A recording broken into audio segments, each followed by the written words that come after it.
अस्सलाम वालेकुम। आप देख रहे हैं पाक एक्सक्लूसिव टीवी और ये मनाज़र हैं कोरंगी के रास्ते के जो बलोच कॉलोनी से जाता है कोरंगी इंडस्ट्री एरिया। आप देख सकते हैं हैवी गाड़ियाँ तो गुजर रही हैं, लेकिन दूसरी तरफ आप देख सकते हैं वो भी कहाँ तक उनके पूरे टायर डूबे हुए हैं। अगर ये नहीं मोटरसाइकिल पे जाएंगे तो लाजमी सी बात है कि ये डूब जाएंगे। ये दूसरी तरफ इसका व्यू देख रहे हैं कि ये हर तरफ पानी ही पानी है।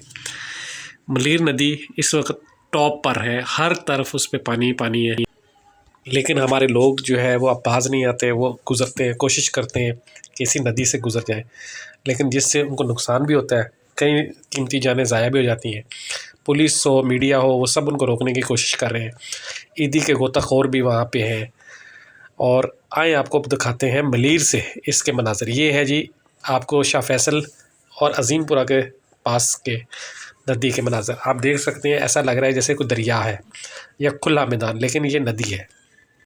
पहाड़ों से जो पानी आता है वो बहुत तेज़ी से समुंदर की तरफ जा रहा है, आप देख सकते हैं।